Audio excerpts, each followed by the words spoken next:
Hey guys, welcome back to Chris and Retro. Hope you've had a good week. It's been a kind of a crazy week in my world, so I hope you guys are enjoying Friday night here. Um, got a video I'm bringing you tonight. One of the things I've talked about for a while is that we talk about the consequences of high risk living and the challenges that can be there, and they're closer than they appear. And I had the Conor McGregor video that we've been talking quite a bit on, and a lot of comments on that video relative to people having similar experiences where the wheels fell off of life through a variety of different substances. Well, this story happens to be an individual that certainly did not have any sense of what the consequences could possibly be for what he had done. Um, I think that when I'm being careful of how I couch this because I've had some real hardcore guys on here. People that have done federal time, done California state time. These people know prison life, like hardcore, long, like decades worth of prison life. I do not know that environment, and nobody knows if they'll survive there until they're there. I've never been tested in that environment, so I really don't know. I've been fortunate. I was close on the state prison level a couple different times, but I was able to avoid that through a wide variety of reasons. And one of those most important reasons was get my life back turned around here. So I stopped playing stupid games. But, I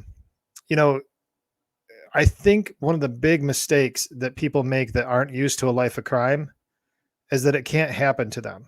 Like, I think that commonly we do criminal type things, but in our mind we think, well, if I'm drinking too much and I get in a vehicle and I don't hurt anybody with that vehicle, that's only some level of crime in my head.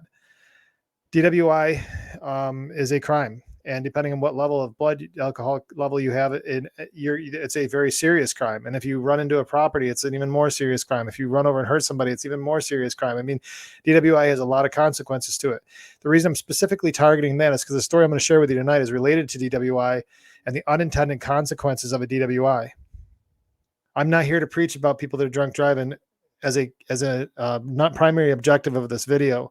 The primary objective of this video is to have you say, you really don't know how far this thing can go. So whatever your perception of is of jail or even county jail, we think of jails.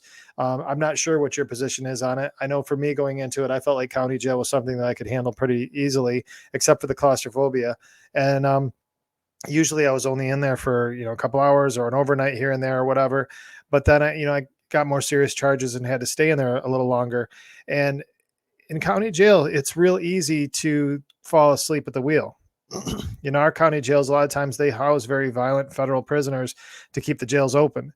So in my case, I was, one block, the adjacent block to some very violent human beings. And I did have one incident on a Sunday night that was just a circumstance that, I was setting up my boundaries with somebody that really wasn't going to put up with it. And backup corrections officer put me in a situation through how he was managing the gate that got me face to face with what could have been a real serious problem where the other individual, just for whatever reason, decided not to pursue. But I'd have been in real trouble in that situation.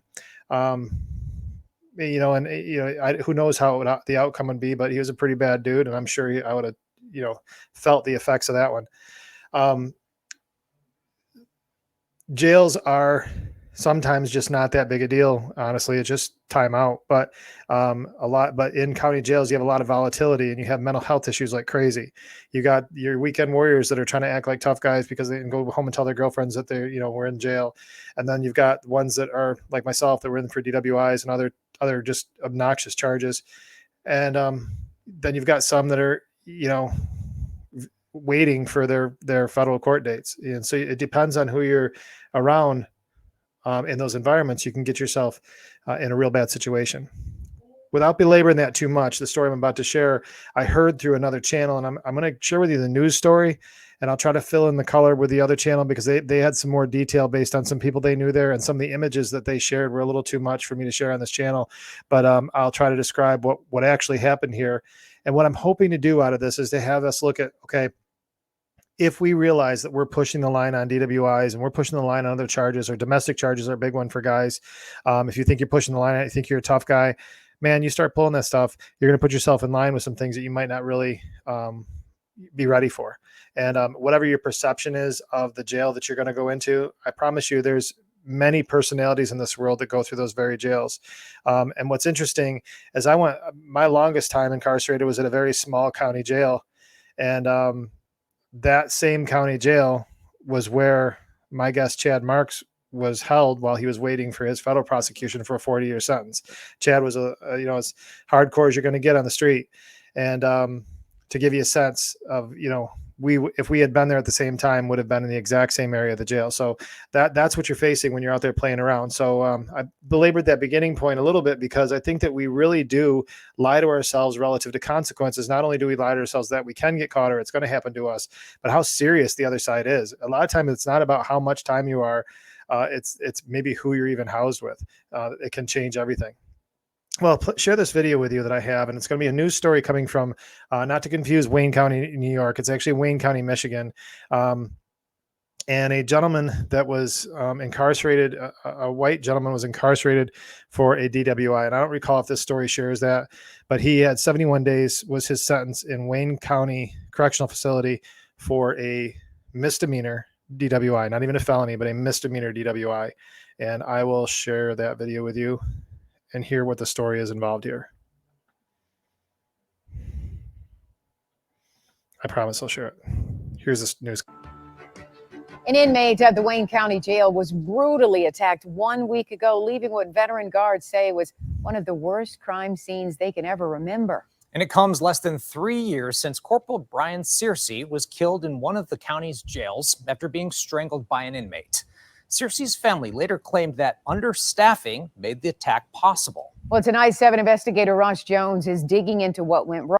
So I'm going to start this video off by one part I'm going to call out is they've already made a conclusion about this. And usually in newscasts, the thing that's frustrating me about sharing news clips is that usually news clips, and I've done this, I had a one that somebody went down to Kensington. I shared that one with you as well. And you'll find that whatever the rhetoric is of that station, they're going to start with what they believe to be the cause. So here the cause apparently is understaffing, overcrowding, I think comes up in this video as well. Those all could be contributing factors to this, but I think there's other things that could be going on here too, and I'll share that with you. Wrong, revealing more about terrible conditions at the jail and talking to the victim's family. That's what I want to know. Where were the guards? I think they could have saved them. Thomas Carr walked into the Wayne County Jail last Thursday to serve a 71-day sentence for a DUI. He would leave the next day clinging to life. So I just want to take a minute here, okay? This gentleman is not that foreboding. I don't see him as somebody that if he came into a local county jail that would present himself in a way that was, going to take over. So that's just an observation I have about that. But there's some other things I want to play into this that, we want to consider. Life after a brutal assault. His 2 sisters came to his bedside at Detroit Receiving Hospital to see him, but their brother could not speak. When I managed to get back to the room and walk in, it was horrifying what was done to him. It's indescribable, the condition that he is in. The trauma to Thomas's head was catastrophic. Multiple bones in his face were fractured, his sisters were told, and his eye socket broken. He was on life support. So the other channel that's out there, I think it's called Convict Inc. And the gentleman, he's had some personal troubles, but he's getting back in the game here. So if you want to support his channel, that'd be great. I really don't follow his content, but through another acquaintance, I know that there's some connection there. So I always want to see people do well. He's getting back under his feet there, but he shared some content relative to this, and he had some photos actually from the scene. From a CO at the jail, which I thought was interesting that they're sending this to. At the time he got these photos, he was actually still had additional pending charges for a parole violation. So I don't understand what that's all about, but that's not my problem to figure out. But he's had some pictures from this scene. And so this gentleman that you're looking in here, this, what to me looks like a frail white male, it doesn't surprise me that he probably has some alcohol issues related, just if I'm making a, very stereotypical observation, he has some alcohol issues here he's dealing with, or he wouldn't have had a DWI like that, but it was a misdemeanor. So he got 71 days. He's probably going to go in. His family was probably going to plead with him to try to get some help, whatever that was going to look like for him. Maybe this was his turnaround. Maybe it wasn't. But I can tell you this, the pictures that I saw of this man and the beating that he took in that jail, the description of broken bones does not do it justice. This man was beat relentlessly by one human being, and that human being was much younger than him. I'll get back into the story here. Less than, I think, 24 hours into the jail. He's not going to make it. The decision hasn't been made to remove him off life support. Right now, we're working with Gift of Life. The 53-year-old was attacked, the sheriff's office says, by his cellmate, a man nearly half his age. 28-year-old Claude Lewis came to the Wayne County Jail after being charged with domestic violence. Court records say he already had an assault conviction on. Previously convicted of assaulting or battering, and then with whom he had a dating relationship. But see, above that, knowingly assaulting a pregnant individual was one of his other charges. So she's pregnant, he's beating on her. I'm making that note for another part of the conversation in a minute. On his record. How this attack was made possible is under investigation tonight, but some who have worked inside the jail believe they know. And this was due to the staffing cuts and the condition, the dangerous, hazardous environment that exists. Reginald Crawford is a spokesman for the Wayne County Deputy Sheriff's Association and a former deputy himself. Thomas Carr was attacked on the 11th floor of Jail Division 1, where there are guard stations at each of the four corners of the floor and another station in the center. When fully... So this is, what they're alleging is the staffing issues. Anytime there's an attack like this, it's not that somebody just wasn't doing their job. It's always they don't have staff or whatever else going on. But I would argue that in a lot of jails across this country, even with the staff, this stuff happens because many times they're just indifferent. I can tell you from my own personal account at the beginning, the story I was telling you about, I was legitimately doing my job. I was 1 month left. I had about a little less than a month left on my sentence that I was leaving. I hadn't lost any of my good time. And I was doing my job as a trustee serving food. And through a guard who was half paying attention to the job, I was put in harm's way with a man who was there for murder. And this gentleman had already assaulted a couple COs and put one of them in the hospital. So I wasn't face to face in the cell with a pretty intense person that was facing significant time in a federal case that was beyond the murder case. There was other things tied to it. So the COs, especially in the evenings, a lot of times are asleep at the wheel at a lot of these jails. So, I mean, whether it's staffing or diligence, I'm not there. I don't know, but I'm not comfortable with just saying it was staffing because it seems to be that's always the excuse when somebody's not paying attention to business in a jail. Staffed, there are 5 deputies. But beginning in 2021, as this memo shows, policy changed due to understaffing. There would be only 3 guards on certain floors, and because the guard in the center is in a fixed position, that left only 1 guard free to move on each side of the floor. The result was 2 unoccupied wards which contained inmates, and that was just a formula for disaster. In July of 2021, only a few months after that change was made, Crawford sent an email to County Executive Warren Evans. So here's the thing. Regardless of whether there was a CO in that part of the ward or not, or in that ward or not, you had a violent conviction in the exact same cell. I don't think they share that. They were cellmates with a person that was there on a misdemeanor DWI that clearly does not live his life as a street boss of any kind. That to me is management. Now with overcrowding, I understand you had some of those challenges, but you don't have somebody that's willing to punch a pregnant woman in the same cell with somebody that's twice his age and obviously an alcoholic or at least struggling with alcohol on some level.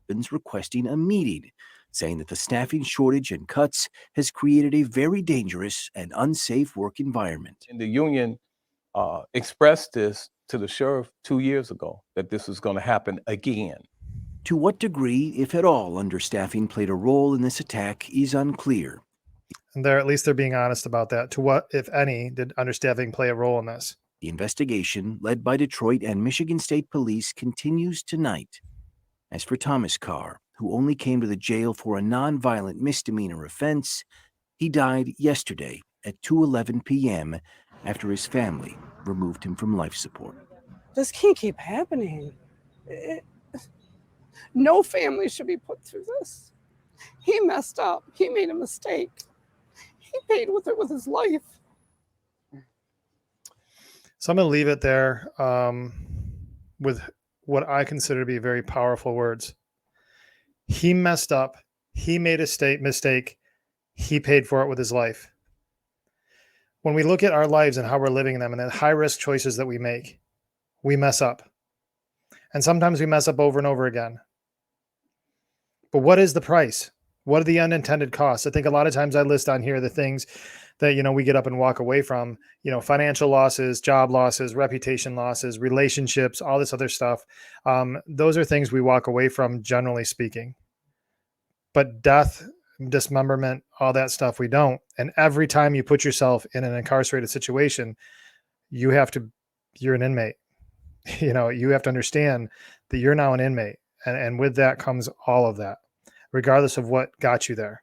You're now part of the system and part of that program, and you better get yourself on board quick. I'm not here to coach people on being inmates and on coach people on how to deal with it. Life as incarcerated, because I didn't spend much of my life that way. I really didn't. I'm a short timer by the most pure sense. I did not spend a lot of time incarcerated. I spent enough time in there to say I'd rather have a different life. I respect my friends so deeply that have spent so much time there and come back out and don't go back. They taste and see the good life they have. But what all of us want to do is get ahead of that and say, look, especially for the kids that are out there, there's nothing cool or slick about having a criminal record. I don't know what to tell you about that. I mean, yeah, you've survived some things, but if you're so hell bent on surviving something, join the military. That's an honorable cause. Don't do all the crap that does to get yourself here. Now, for this family that has lost their loved one, the pictures I saw of this gentleman, he did not look the same. In fact, I saw the first pictures of what he looked like on the ventilator, covered in blood and his head literally smashed in. I saw his cell completely covered in blood. And the story from this insider that was sending these pictures was that this 28-year-old man was a young black man that had decided that he was going to make this person a target as retribution for what white people did to another black man that he was naming by name. And I honestly didn't know the story. Apparently it was a pretty prominent story. I just I didn't know the story. Maybe it was a Michigan story. Maybe it was national and I missed it. But there was a black, as I understand, his perception was a black man had been beaten to death by white people. So less than 24 hours after getting into his cell, he's decided that this frail little person there with a nonviolent alcohol charge was going to be the target of all that. Now, I'm not turning this into a whole race thing because I honestly don't know. The other side of it, too, is that I also know a lot of frail little skinny alcoholics that run their mouths and get themselves stupid prizes for running their mouths. And so I don't know what he said either. I mean, maybe he said something. I really don't know all sides of this. So I'm not really going to get into the whole race conversation about it because I genuinely don't know. What I do know is that 90% of the population that's in there has some kind of a mental health problem. If that jail was fully staffed and fully monitored and had the latest technologies and was keeping an eye on everything, you still have two people in a cell, both struggling with mental health issues, one coping with alcohol and one coping with it, at least on a few occasions, with violence. Stuff's going to happen. So how do we deal with that? Well, prevention. Prevention is the story all across the board, all across this channel, for kids, for adults, for whatever. If you think you're being slick and you're living a high risk living, the only way that you're going to keep yourself out of trouble, the only guaranteed way to stay out of trouble is stop. Because there's no slick enough.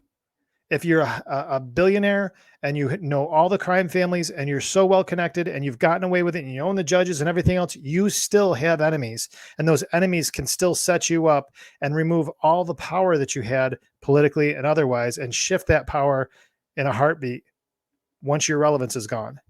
There's no standing in the society. If you're the lowest by economic standards, you can live a thriving life by turning away from these seasons. There's options and hope beyond it with these choices we make to get ourselves in the crosshairs of criminal implications. There's nothing about that we shouldn't go to any length. Let me rephrase that. We should go to any length to avoid it. Any length. When we're living high risk living and we think we're being slick, I'm sure that on the first drink of that person's drinking day that led to a misdemeanor DWI, at no point was he willing to accept the risk of getting beat to death in his cell. That was never even an option. One of the text messages that was shared is that he was banging on the door for hours, screaming to the CEOs for help and wasn't getting it. Whether that's true or not, whether it's grandiose or not, I don't know, but it allegedly is coming from the jail and from CEOs within the jail. If that was truly the case, then that's horrible. But I can tell you, on his first drink that day, and when he put the key in the ignition, at no point in time was it even a remote thought that could happen. For all of us that live high risk living, there are so many things that we couldn't possibly think of that can happen. I know another person that I'm acquainted with through the recovery community, spent eight years, I think it was, in prison for a DWI. He went another way home to not get a DWI because he knew he'd been drinking, looked down, and there was a car accident in the road. And when he looked back up, he ran over 6 people, killed a bunch of them. 8 years in prison. No way, and he can attest to this, would he have ever counted that cost when he took that first drink that day. This is not just a drinking story. All these other slick moves we make, extorting people, sexual misgivings with females, how we are faithful to our families and what we do to our kids and the legacy we're leaving. Are we actually there in their lives investing? That's high risk living too. When we just let them exist and we have the ability to show them and influence them in ways to help them live better lives. To me, that's one of the biggest ways to squander a life, is to not invest in your children. Guys, I appreciate you tuning in tonight. I saw this video and it really just struck home. I can tell you in many of my charges, many of my situations early on, I never would have ever dreamed that some of the costs I paid or some of the things I did, I just never would have dreamed it because I didn't expect that my mind would go that far south.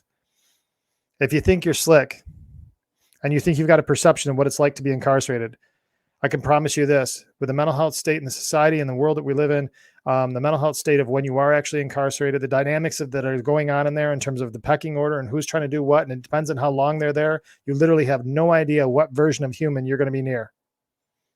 And it seems to me in county jails, a lot of times it's just all kinds of craziness because people are in transition. They don't have to invest in that community because it is a transient community. That's been my experience. I appreciate you guys. I hope this message was a cautionary message. I hope it was something that, you can pass along to youth or pass along to somebody is having drinking issues and they choose to get in the car a lot. Somebody that thinks they're tough and has never really spent time incarcerated, let them know there's a lot of people out there that are willing to give their lives for just a moment and a toothbrush or whatever. It's a different environment. I appreciate you guys genuinely. Thank you for continuing to support the channel. Thank you for the growth we've seen over the last couple of weeks. I mean, it's been trickling in, but it's been good. It's been fun to see things start to respond. The comments, man, I'm so thankful for it. There are some people out there that are just really good people, and I appreciate you guys choosing this channel. Thank you for sharing some of your recovery stories too. I got some people that are tuned in here that have really gone through it. You guys have really gone through it. And I feel you. I really do. There's only so much I can say in comments other than I get it. I mean, that's the whole point of our war stories, is to connect. It's not, I shared a video about war stories, but I want to connect with you that way. I hope this channel is something you can connect with. By all means, make suggestions on content if you'd like. But yeah, I'm thankful, man. This is a lot of fun, and I'm really appreciative of all of you for tuning in. Spread the word, like and subscribe. And between now and the next time we talk, please stay out of trouble.